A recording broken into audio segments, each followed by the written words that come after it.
Charities. My name's Kathy Roddy and I'm one of the trainers here at the DSC. I run a number of courses related to fundraising, one being community fundraising. I also do fundraising strategy, introduction to individual fundraising, step into fundraising, etc., etc. So quite a range of different courses that I run. Would you mind just sitting over this side of them? Thank you very much. So I'd like to welcome as well to those present here in the room this afternoon, but also this session is being live streamed, so there will be some people watching this at home or in their office, so I'd like to welcome you to this session as well. I've been in fundraising for the best part of 20 years, and I've been a trainer and consultant for the last 16 of those, and I've seen quite a few changes in fundraising over the years, and particularly with respect to community fundraising as well. Quite a few changes, and certainly if my clients are anything to go by, there's certainly a sense that it's becoming harder. Would you agree? From your own organisations that it's becoming harder? Okay, well, we're going to look at some of the reasons why, but it also raises the question of relevance of community fundraising, because it tends to be very resource intensive. It's a lot of hard graft, isn't it, to engage in community fundraising activities. A lot of work for perhaps diminishing return. Well, actually it is in purely financial terms. It's a lot of hard work for diminishing financial return. So the first question I want to consider then is community fundraising still relevant? Should we be doing it at all? It's one of those things, like most types of fundraising, it's right for some organisations and simply not right for others, and it's perfectly legitimate to say, you know, look, this type of fundraising just isn't right for our organisations. But you can see from the chart, this actual chart is from a publication I've been waving about all day called Fund Ratios, which is published annually by the Centre for Interfirm Comparison, and it gives the average return on investment and lots of other statistical information about different types of fundraising. So I don't know if you can see it on there, but local fundraising, which is what we generally call community fundraising, makes up 11.4% of the total voluntary income to the voluntary sector. You might just need to sit over this side, that's fine. So just over 10% essentially in terms of income. So the biggest chunk, interestingly, is legacies at 33.7%, much bigger. In 2014, that's the latest edition of Fund Ratios that I have available, local fundraising, so in terms of income, fell by 3%. So it has certainly, the level of income has been going down, but it generated, as I say, just over 10% of total income to the sector. I don't like these averages on general because there's wild variation between those figures for different types of charities. And certainly the suggestion has been, in May I certainly have read, that for the larger national charities, the return on investment in community fundraising is lower than for the smaller local small-scale charities, who tend to do quite a bit better in terms of the return on investment. So local fundraising in terms of its income fell by 3%, despite the fact that investment in that fundraising grew by 5.8%. So we're putting more in and getting less out. And that has been a trend for some time vis-a-vis this type of fundraising. And the average return on investment for local fundraising was just £1.57. Return on investment is usually expressed in terms of, you know, for every pound you put in, you invest in a type of fundraising, this is how much you get back. So what that actually means is that for every pound invested in community fundraising, the average that you get back is £1.57. Is that a surprise to anybody? Is it worth getting out of bed for? It's an important question to ask yourself. But community fundraising isn't just about the money. So actually we're going to look at what some of the other advantages of doing this type of fundraising are as well. However, what often happens is I'll go along to see a charity and they'll say, oh yes, you know, we did this event, blah, blah, blah. It was fantastic. We raised, you know, £500 or £5,000 or whatever. I'd say, well, that's fantastic. I say, how much did it cost you to put on? And they say, well, it didn't cost us very much at all because, you know, mainly we use volunteers. Fantastic, but volunteers aren't free either, are they? In fact, sometimes volunteers can end up costing you money. I know from bitter experience. So volunteers need to be managed, and usually there is some staff input into the organisation of an event or of a fundraising activity. Sometimes quite a lot of input into a fundraising event. So I say, okay, but how much did it cost you in staff time? And they say, oh, we don't take any account of that. Okay, if you're not taking account of that, then you can't calculate what the proper true return on investment is. So then they go away and do it, and I say, well, you know, how much do you cost per hour? Every fundraiser should know the answer to that question just like that, because that's the only way you can work out the return on investment on any kind of fundraising activity. You are, you know, part of that cost side of the equation. So you've got to know how much you cost per hour, how many hours do you spend organising XYZ event relative to the return that you actually got back. So then they come back and say to me, oh, okay, oh yes, well then they realise, oh actually we lost money. You know, it cost us more to put on than we got. But then invariably the answer is, but it doesn't matter though, because it really helped us raise profile. You know, we raised some fantastic, it didn't make money, but we really raised profile. Now my answer to that is that if you set out to make an omelette and you end up with scrambled egg, that's not my idea of success, is it? So you set out to raise money, oh no, we didn't do that, but we raised profile. Likewise, you've done something different to the goal you were actually setting out to achieve. So that's not really good enough. You know, if community fundraising is about making money, then it needs to make money. True, it can be about other things as well, and I think actually, for me anyway, my own view is that community fundraising actually isn't, you know, making money on the day isn't the most important function of community fundraising, which I'm going to talk about a bit more today. But then nevertheless, for different types of fundraising activity, you need to know what the return on investment is on that activity. Okay, so it's not about, you know, the money side of things isn't looking particularly hopeful given those statistics. And over and above that, we have some other challenges as well. So it can be quite resource intensive to organise events. There tends to be quite a lot of logistics involved sometimes. There can be issues around recruiting volunteers. I often hear it said on my community fundraising courses, you know, people are happy to volunteer to do work in our organisation for beneficiaries or back office work, but it's much harder to find fundraising volunteers. There seems to be fewer people that actually want to do fundraising. But even if you recruit those people, then you've got issues around managing those volunteers. I remember very sadly having to ask a volunteer fundraiser to leave our premises when I used to be executive director of a big animal welfare charity here in London, because she had actually assaulted somebody on one of our sponsored walks. And then had turned up at the office as well to do some volunteering, and I had another member of staff came to me and said, oh, she's here, get rid of her. So there was that issue there. I mean, that's an extreme end of the spectrum, but we certainly hear regularly on my courses issues around managing volunteers, particularly around, you know, boundaries, rules. You know, you should absolutely have a code of conduct for your fundraising volunteer. Well, you should have a code of conduct for your volunteers, full stop, but you absolutely need to have a code of conduct around your fundraising volunteers. I hear, for example, you know, I attend quite a lot of fetes and events myself, and I go around, you know, charity stalls there, you know, and just in the summer I saw one that says every penny you give will go to the cause. And I'm thinking, I'm sure that's probably not true, actually. But, you know, getting your volunteers on message, making sure they're giving the right messages as well, can be quite challenging. Sometimes organisations have long-standing volunteers who are very, very resistant to changing.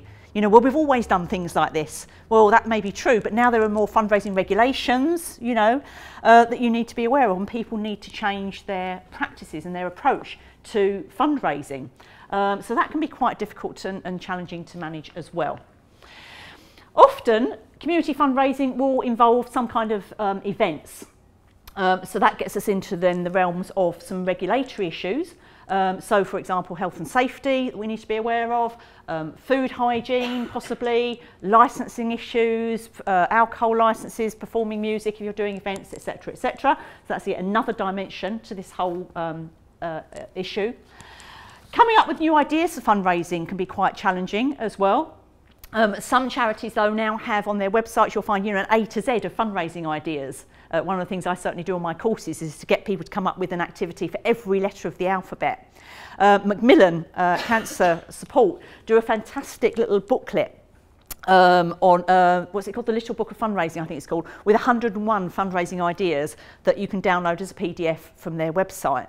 But you know, there are only so many kind of ideas for fundraising, and ideas get stale very quickly. So you know, constantly having this raft of new ideas can be quite challenging too. One of the things you absolutely have to have are systems for capturing new supporters. Now I'm going to talk a bit more about this later on, but one of the things with community fundraising is if it doesn't raise much money, it's a great way of reaching new people, new potential supporters. But there's no point in reaching out to those new supporters if you're not going to do something with them. And the first thing you need to do is capture their details, etc., so that you can then go back to them again. And for a lot of organisations, again, I've seen a number recently that, you know, they've either lost statutory or trust funding, and they kind of have this knee-jerk reaction, oh, let's do an event, you know, to try and make up some of that lost income. So they'll rush off and kind of, you know, do an event, not thinking of it in a strategic fashion. So they do this event, all these people come along, and then they'll go away again. And then they find they haven't actually raised very much money. Very, very common. I'll give you a specific example of that a bit later on. So we have to think quite strategically about it if we're going to maximise the opportunities that community fundraising presents. And the final point on that side, you may think of other challenges, new entrants, i.e. competition, especially at the moment, schools.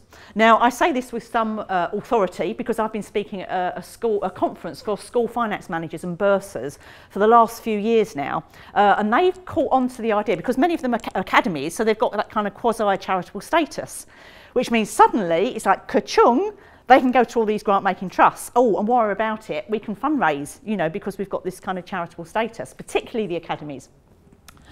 Of which there are a growing number. And funding for schools is being squeezed like never before. You know, they haven't got money to buy, you know, equipment, sometimes the essential resources that they actually need.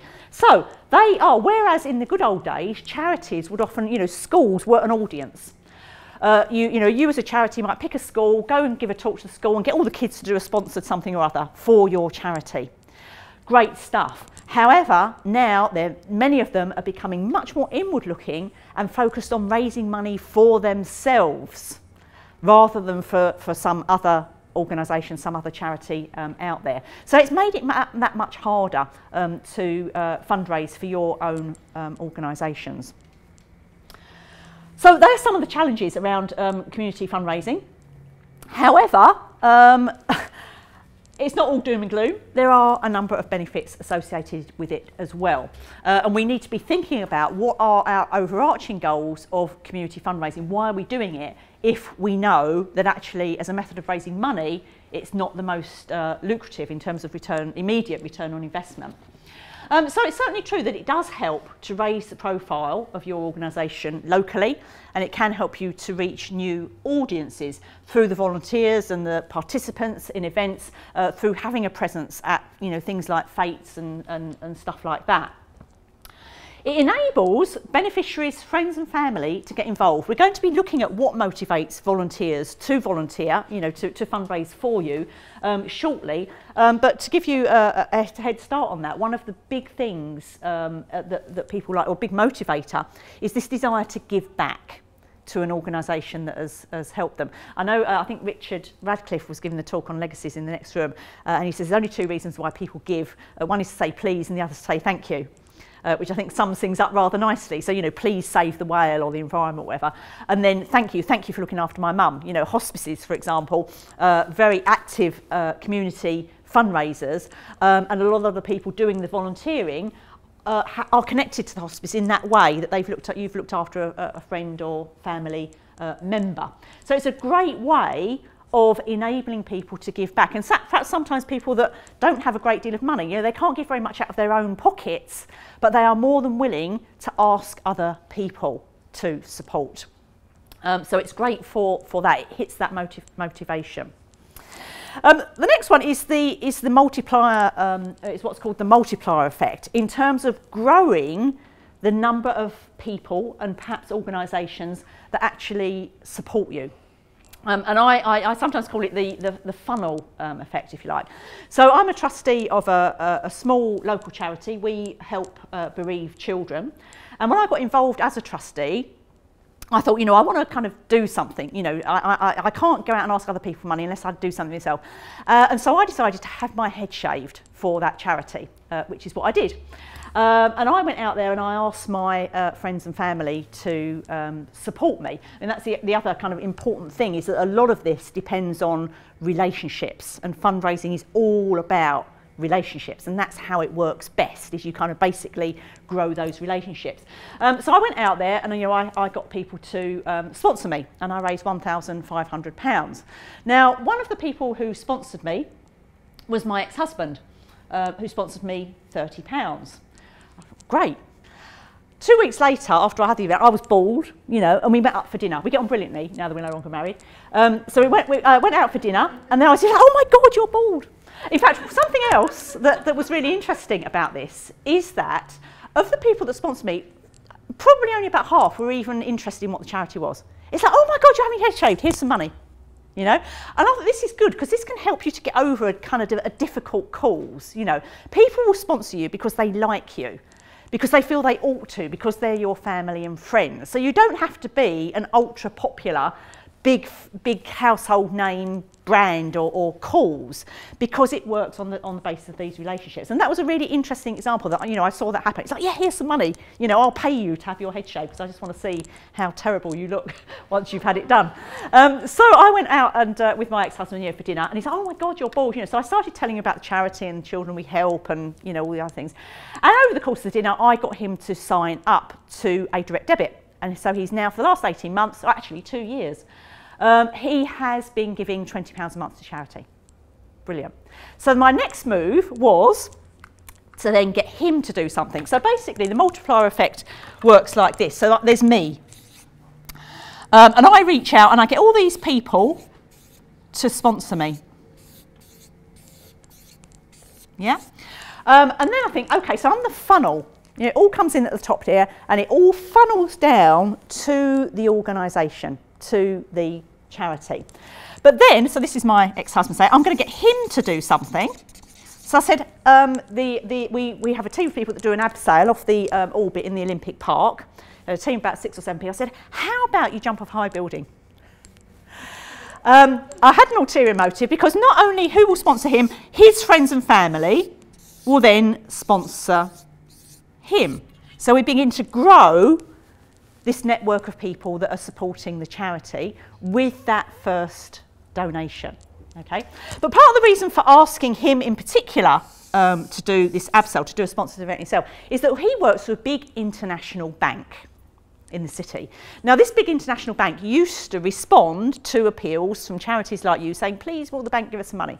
And he used to head up that, he used to be the decision maker for that. But then, a few years ago, the bank introduced a new rule. No, we're not doing that anymore. We're not responding in that way. What we will do is simply match employee fundraising efforts. So if a member of staff wants to support a particular charity, does a sponsor this, that or the other, we will match what they raise up to, you know, a certain amount, £1,000 or something like that. We'll match what they. So now, if I get him to do the abseil, and he gets then the bank to match it, suddenly I've got my foot in the door with corporate, you know, because I've now got a reason to go there and thank them for their marvellous support of our charity. Let us tell you more about what we do, yeah? And so you grow that network, it's called the multiplier effect. You grow that network through the relationships that you're building up and through the bringing in of new people because they're friends and family. Does that make sense? So I see myself, I see myself as a funnel, all these people coming at the top, money being funneled to the charity, and then the challenge is to get the charity to take responsibility for building and developing those relationships. So of course I thank all the people that sponsored me, but I also want my charity to thank the people that supported me. And so our chair lady at the time sat down and she hand wrote cards to people that supported me. Thank you so much for supporting me. And you giving some example stories of children that we've actually helped. So that then those donors who have been brought in only because they know me will think, oh, this looks like a really interesting charity. And you know, they've been thanked by that charity. It's that transference, if you like, of the relationship from me to the organisation. Does that make sense? Yeah? And then of course, you know, once we're in the bank, we've got this whole raft of other people, then other employees who we may also want to get to do things for our charity. So that's very much how it works, and that multiplier effect is really important when you're thinking about what activities you're going to be doing, who's going to be attracted to it, and how can you build those networks, as it were. For me, the number one thing about community fundraising, the number one benefit is the opportunity that it presents to recruit new donors, pretty much in the way that I've been describing there. That's just one example. And I've added this in very recently, and gain consent for future contact. Now, I'm doing a session tomorrow on fundraising regulation, and some of you may be aware of this anyway, that data protection is a big deal at the moment for charities and fundraising, and we have to make sure that that people have consented to hear from us again in the future. We can't just kind of, blanket mail people in the way that some charities had done in the past. There are these data protection rules, and charities are now being pulled up to comply with them. So how do we get consent to go back and contact people? Well, the great thing about community fundraising is a lot of it's face-to-face. So again, one of the things that we've done in our charity is for all of our literature, when we go out and give talks or we do community fundraising events, all of our literature now has the Information Commissioner's Office correct wording for gaining consent to mail, so to be sent stuff through the post, email, telephone and text, so that we can begin to populate our database with people that we know want to hear from us. So they will sign up to our newsletter, which they can do on our website as well, sign up to our newsletter, so that we're building our database. And when we think about individual fundraising, some of you may be aware of the usual the donor kind of pyramid, sometimes called the donor journey. And right at the bottom here, when we're thinking about developing individual fundraising, we're asking ourselves, how can we bring people in at the base of the pyramid so that they want to support our organisation? And so things like events, sponsored events, community fundraising activities are great ways of bringing in new people. Yeah, either through relationships is one way of doing it, or, the other really important consideration is holding events that are fun, that people actually want to go to, and that are well organised and a great experience in themselves. But it's not so much about making money at this level. It's about recruiting those donors. Another really good example of that is I live by the sea.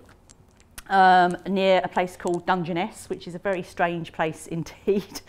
Not much happens down there. But there's the RNLI lifeboat station. Got a lifeboat station. Now, I don't support the RNLI.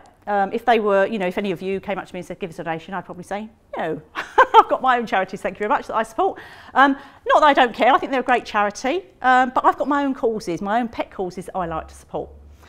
However, twice a year, the RNLI take the lifeboat out of the lifeboat station, they plonk it on the shingle, and they get the City of Canterbury brass band down there to do a concert. And it's fantastic. The bandmaster is so hilariously fun, and the band's a little bit. But the bandmaster makes a great evening. So we go down there, and they advertise this. We go down there, £3.50 to get in. Can you imagine doing anything for £3.50 in London for a whole night's entertainment? £3.50 to get in, and then another £1.50 for your raffle tickets, and that includes the tea and biscuits in the interval. Amazing. But it gets me every time. We all go down there. They don't ask for my name, my contact details, nothing. We all go down. About 300 people turn up, pay our small fee. We go and sit down. There's no leaflet that says, thank you for supporting the RNLI. Have you considered signing up for a blah, blah? Nothing. Nothing whatsoever. So we all go down there, and they let us all walk away again. Oh, every time I just think, oh, please, why are you doing this? Because, as we saw from the earlier slide, the ROI down here is minimal. If that was just about fundraising, to spend £1 to get £1.56 or 57 back. So, oh. Whereas, if you can capture those people and move them up to the next level of the pyramid, which is some form of commitment, so committed giving, does anyone know what the return on investment is there? Anyone? Have a stab. If it's for £1, you get £1.56 or 7 back down here. What is it for committee giving? 110. Not quite, but it's £6.16. That's more like it, isn't it? That's more like fundraising. There you are beginning to make money. Yes? Signing up to a standing order or direct debit. So that's a regular monthly gift, you know, £5, £10, whatever a month. Part of the reason for that is that people, once they've actually signed up, they forget. You know, people don't check their bank statements. I'm sure you all do. But people forget that what they're giving to. And so the money just keeps on rolling in, essentially. So this is a great opportunity to promote this during a community fundraising event or activity. And this is exactly what I did with my husband, as you saw from that previous example. You know, I get him to sponsor me, so I bring him in. He's never heard of the charity, didn't really care. If I asked him now, he probably couldn't even remember what it's called or what it does even. Bring him in at the bottom here by sponsoring me. And then the next thing is, you know, nab him and get him up to here, so that now he's giving £20 a month.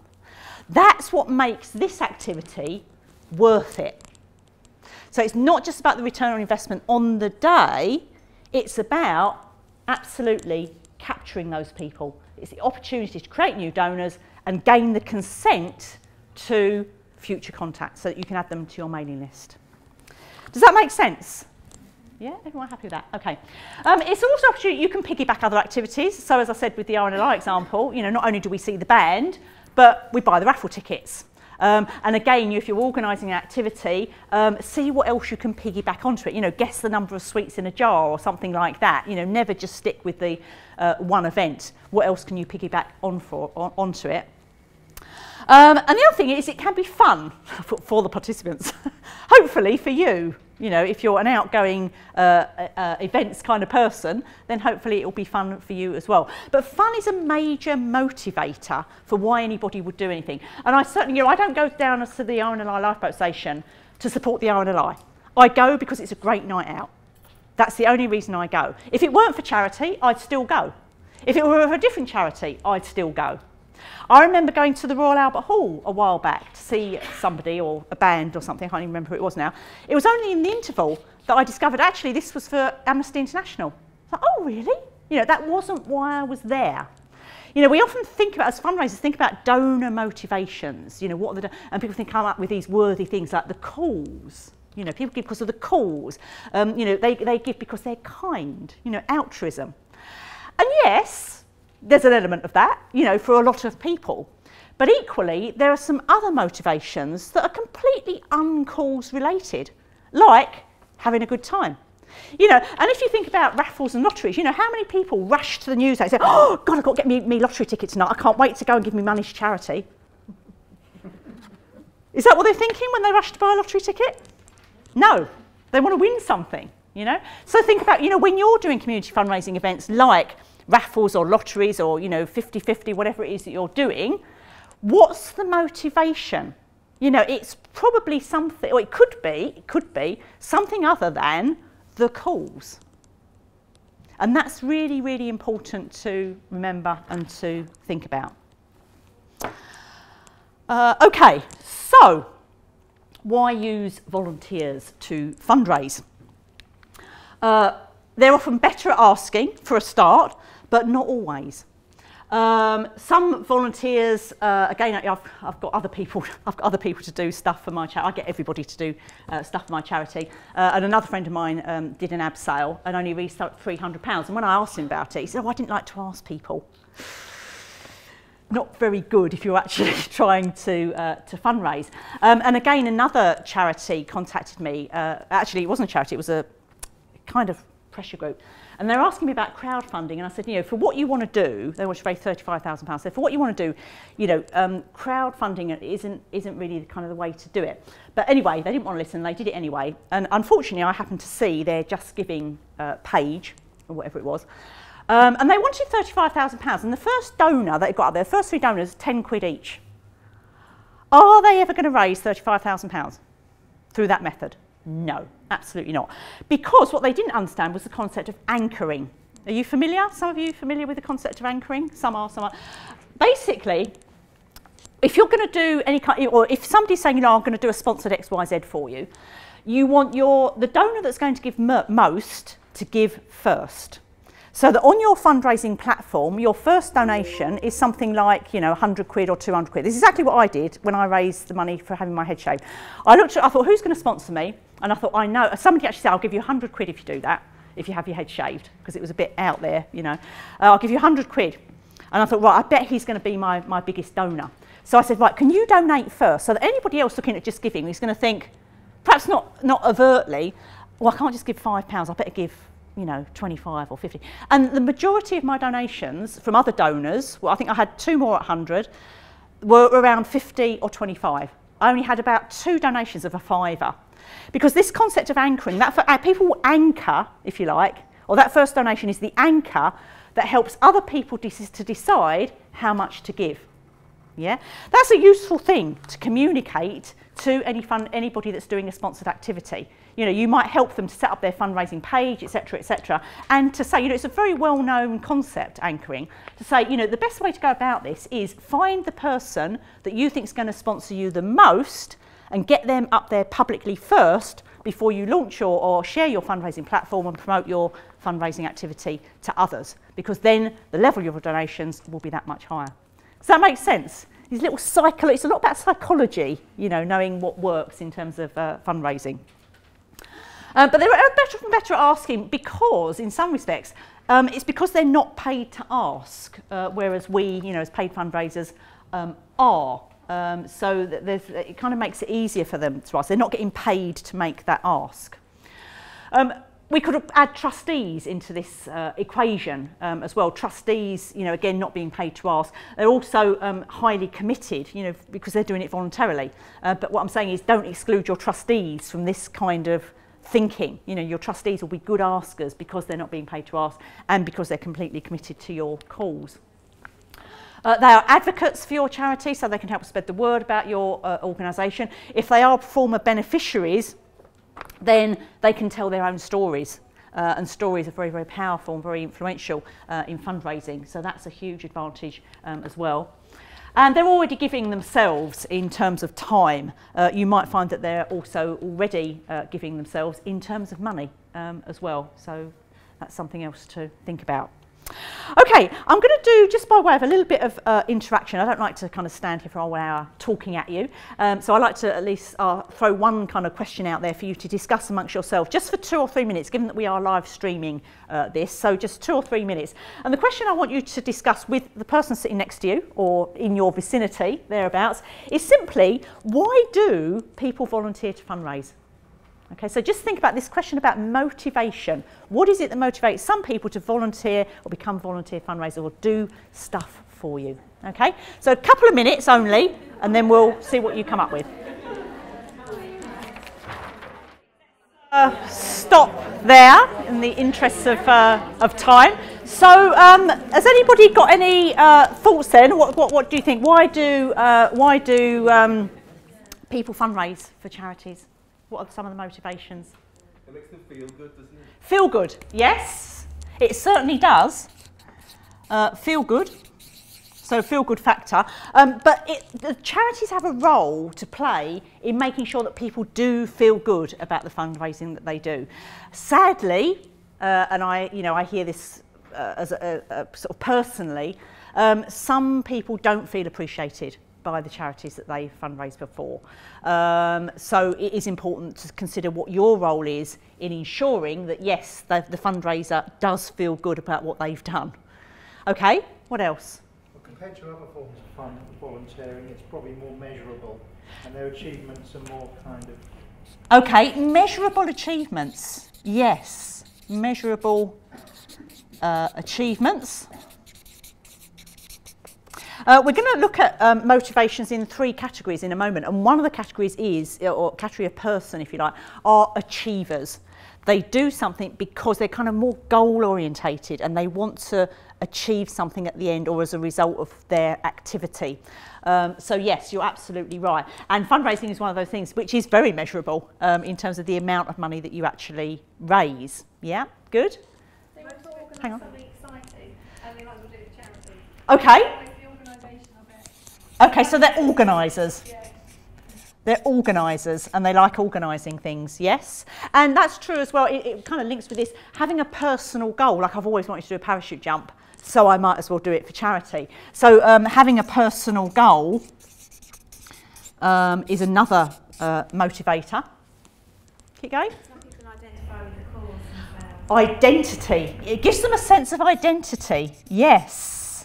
Gives them a sense of identity. I've been reading recently about donor and volunteer motivations because I've been involved in, I don't know if anyone else has spoken to you about this MA course in philanthropy at the University of Kent, and I've co-written one of the modules, the art and science of fundraising, looking at donor motivations. And I was very, very interested to read that, you know, being a supporter of a particular organisation can be a part of somebody's identity. You know, yeah, I'm a Greenpeace supporter. You know, those words say something about who you are. You care about the environment, you've got certain ethos, etc. So yes, absolutely, it can help to be part of your identity as a person. Any others? This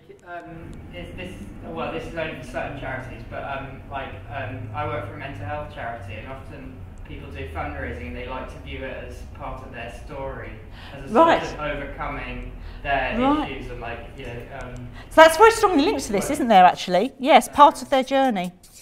I like that. Yeah, part of their journey. And that can be true, again, as you say, it depends on the nature of your charity.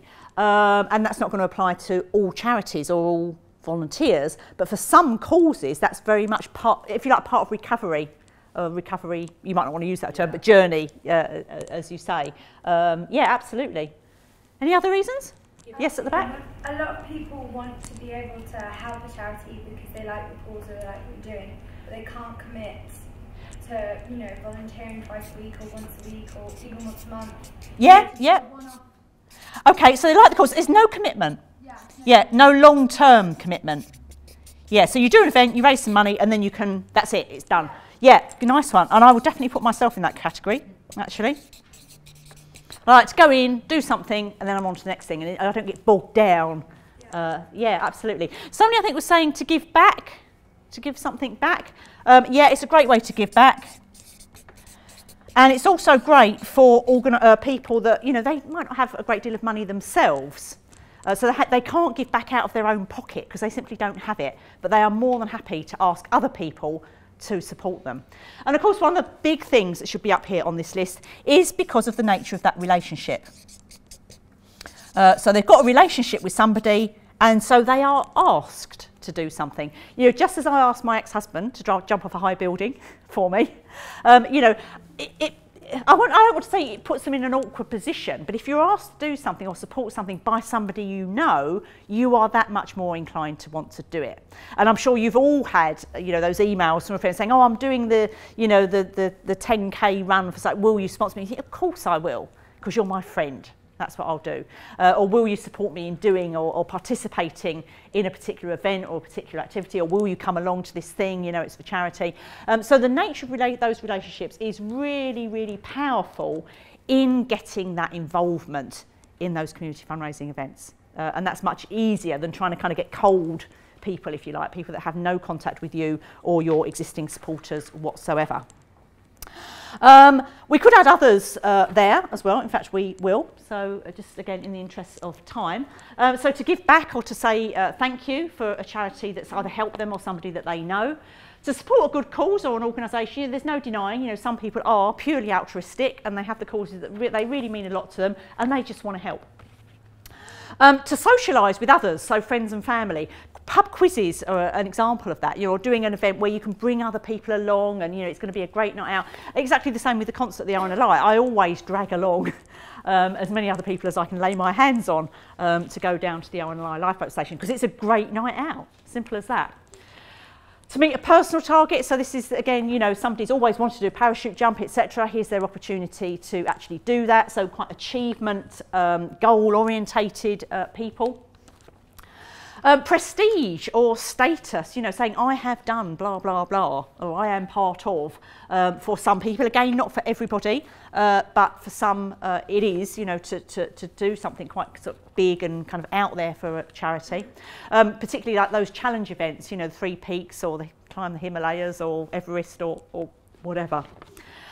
To have fun is again important. I hate that phrase, putting the fun into fundraising, but where community fundraising is concerned, it is an important consideration. People have got to expect to have a good time, and if they don't, then they're not going to want to participate again. And this is why it's really important to be your event or activity is very well organised and kind of well thought through, and you've given thought to what are the fun elements going to be. And to develop or utilise skills. So some people want to use their volunteering to develop new skills. I meet a lot of people that want to move into fundraising, believe it or not. They don't know what they're letting themselves in for. They want to move into fundraising. How do I get the experience? Go and volunteer. Go and do it voluntarily. Or where I say to utilise skills, again, at the other end of the spectrum, people retiring, they've got a lot of skills that they've developed in business, etc., and they just, they don't want them to go to waste. They want to exercise, use those skills, but for charitable purposes. And we could add, things like, to win something, participation in community events like raffles and stuff like that. So then, we know why people want to fundraise for us, or some of the motivations. Why will they stop? If they're not thanked, absolutely, they don't feel appreciated. The two biggest reasons why people stop is A, they don't feel appreciated, and the second, and I hear this far too often, is the events that they get involved with are not well organised, or they're not well supported by the charity. And this is particularly true in the case of advertising. So events are organised, etc. They're very poorly advertised, or advertised just the week before, when I've made my arrangements already. This happens all the time. I live in quite a remote area. And whenever we've got a village notice board that I walk past about once a month, and everything on there is out of date. I get to hear about things after they've finished, because organisations don't advertise things far enough in advance, or they skimp on the advertising, so then not many people turn up, and the whole thing is a disaster. You've got to invent. If you're going to do events like that, you've got to make sure you promote them really well, otherwise they won't succeed. Okay, some other reasons then. They don't reach their targets, so some people are over-ambitious or unrealistic, perhaps in their target setting, in what they're hoping to achieve in terms of the income that they raise or the amount they generate, and so can become quite demoralised as a result. Fundraising activity itself becomes stale, so being asked to do the same thing over and over every single year can become a little bit boring. So we need a bank of kind of new ideas that we can ask people to take part in. For whatever reason, if they can't get friends and family involved in their fundraising activity, that's going to certainly diminish the fun element and can feel a little bit kind of isolating. Chaotic organisation of events, like I say, I hear that. I wouldn't go so far as to say chaotic, but bad is a word I hear all too often, and so volunteers just kind of not really sure what exactly it is that they're meant to be doing, and they haven't got all the right information and support that they need. They're not thanked or looked after, which is a huge problem. Again, there are still charities that see thanking as a cost rather than an investment. There was one I went to see, I won't name names, but it's in Kent and it works across Kent, and they were losing supporters, losing donors, and they said, can you come along and tell us what we're doing wrong? So I looked at what they were doing. I said, look, your appeal letters are great. The events you do are fantastic, and I said, so I don't think it's those here. I said, how are you thanking people? She said, oh, we don't thank people. It's too expensive. Oh. So, that's why they were losing supporters. So it is pretty important that you thank and look after your volunteers and indeed your donors. And the other thing that's increasingly important, actually, is not being told how the money that they've raised is spent. I remember, this was many, many years ago, more than 16 years ago, 16 to 20 years ago, and I was asked to go to Wales, deepest, darkest Wales, where there was a little village that had raised about £1,000 for us, for the charity I was working for at the time. And I went along there quite kind of naive, I hadn't been in fundraising really for very long at all. And I went on there because they wanted somebody to come and do the cheque presentation thing, and they had this big cardboard cheque. And so I volunteered to go. It took me half a day to get across to Wales. And there was this event in the evening. I got up to it, and the first question here, so what are you going to spend the money on? I didn't have a clue. Didn't have a clue. Really ill prepared. I got away with it. I don't remember what I did actually say, but I managed to get away with it. But increasingly now, donors are a lot more savvy than they ever have been. And there's a real desire to know, how that money's going to be spent. So you've got to have a good answer to that. Okay, so research shows that volunteer fundraisers need to feel that they're supporting a worthy cause, a worthy organisation. Generally speaking, to have and to reach targets, so you can help them to do that by helping them to be realistic about what they might raise. Personal fulfilment, an achievement of personal goals. A sense of achievement, because fundraising generally speaking is quite a goal-orientated activity. To feel a sense of belonging sometimes to a group of like-minded individuals. That's about volunteering perhaps a little bit more generically, that it's quite a major motivation for some people to feel that sense of camaraderie with others working for the same cause or believing in the same kind of cause. The support of family and friends in their fundraising activity, and to have fun. So nothing too surprising there. So I mentioned that donor motivations, there was a study a while back that showed that the donor motivations fall broadly into one of these three categories. So you've got the affiliate, so these are the people who want to be part of something, want to be part of a group. They will volunteer for kind of social reasons.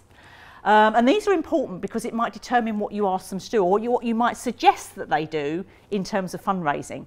So somebody who's an affiliate is not want to go to do a fundraising activity, perhaps doing somewhere where they're on their own doing something. But then you have the achievers who, again, much more goal orientated. These are the people that might want to do a parachute jump or a challenge event or something like that. And then you have the influencers. These are the people you might find on fundraising subcommittees, for example, or wanting to host a big dinner for potential major donors. So they've got the opportunity to influence others around them. So it can be quite interesting to think about, the volunteers or the volunteer fundraisers that you've got. What kind of category might they fit into, and how might that determine what you might want to suggest that they do in terms of fundraising activity. So in terms of then keeping them motivated, you need access to a pool of fundraising ideas for those different motivational types. And this is where I would say, particularly if you look at the big charities like I think British Red Cross, Oxfam, Macmillan I've already mentioned. There are quite a number of charity websites where they've got a community fundraising page with an A to Z of fundraising ideas. You need something similar for your own website. Some ideas that are kind of quite easy for people to do, others that are a bit more involved, require a little bit more organisation, a range of different activities to suit the different motivational types. So you've always got some new and fresh and interesting ideas. Certainly on my community fundraising course, I had to do an exercise. I give them a blank sort of A to Z, come up with a fundraising idea for each letter of the alphabet. And one day for P, somebody said pole dancing. I don't know if that's ever been tried, but certainly a novel idea. Set goals and targets with the volunteer, again helping them to be quite realistic about what it is that they're hoping to achieve, so that they don't overestimate the amount that they think they might raise, and certainly give them support in how they might go about doing that. Direction towards fundraising platforms, for instance, My Donate, Just Giving, Virgin Money Giving, etc. Perhaps helping them to set those kinds of things up. Telling them about anchoring, and if they're doing a sponsored activity, to get their highest level donor or supporter to donate first. The other thing that you can do by way of organisation and helping the organisation of events is to provide things like templates. So some organisations provide blank posters, with the charity's logo. We're holding, and there's a space we're holding, and then you write in your own event, time, place, venue, etc.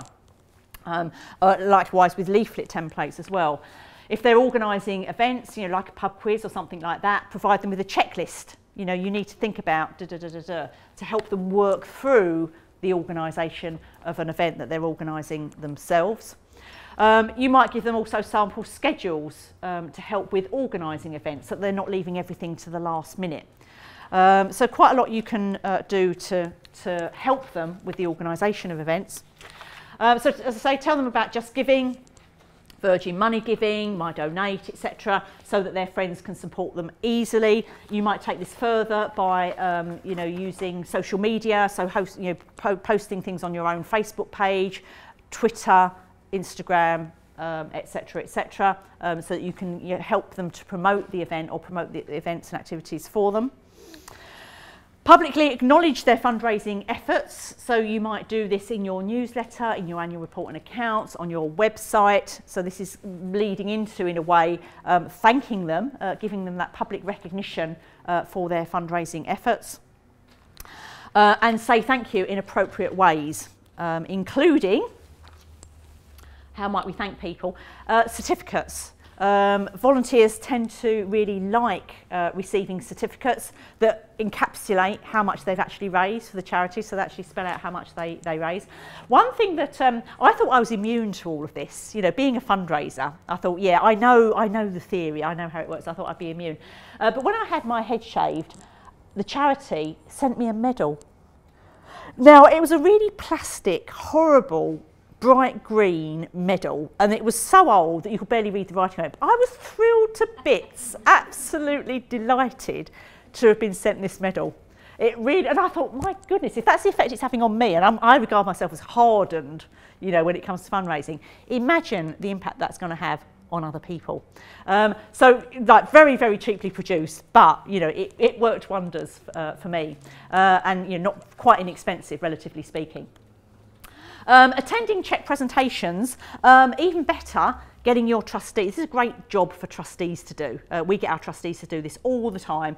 Go and attend check presentations because they like, you know, somebody from the committee coming along. It has that level of importance attached to it.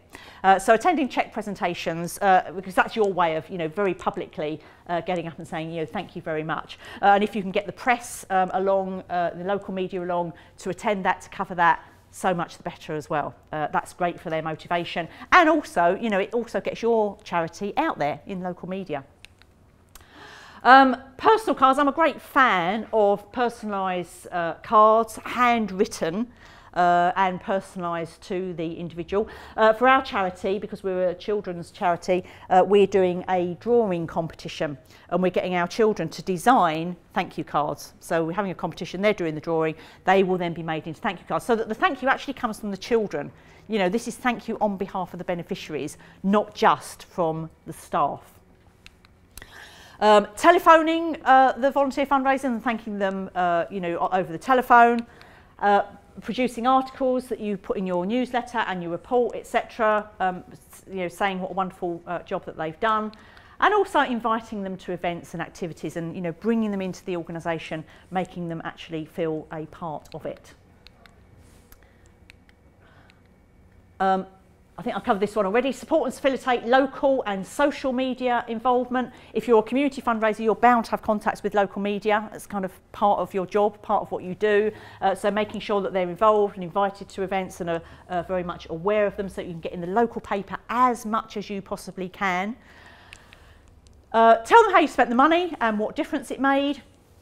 Ideally, you know, a story of, you know, a beneficiary in particular, you know, is a good thing to do, rather than kind of large groups of people. You know, it made a difference to so-and-so. Funny enough, I'm seeing my ex-husband this evening because I'm in London, and I will certainly be telling him, you know, out of the 18 months he's been supporting the charity, we've helped so many children. Oh, by the way, the other day we had this boy who, da-da-da-da, and making that connection with one particular beneficiary. Because it's important to tell them that because of their efforts and all the work that they do, the world is a better place because of them.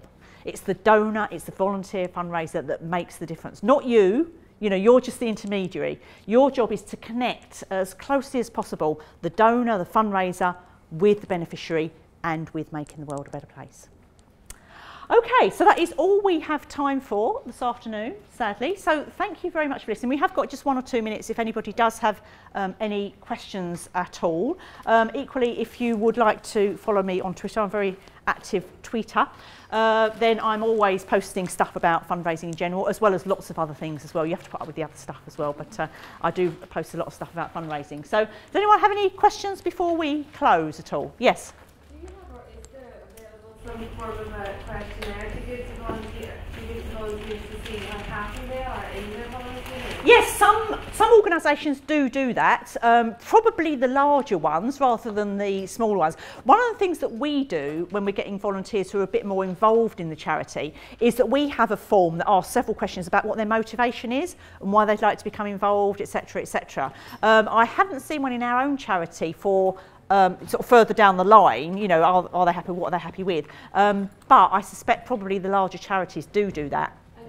Can you suggest how I would get involved with one, just to have a look at? Well, usually fundraisers are kind of quite open with other organisations. The best thing you can do is simply to ask. Okay. Pick a few of the bigger charities and ask. The other alternative is to volunteer at one of them and see how they treat you. Okay. Yeah.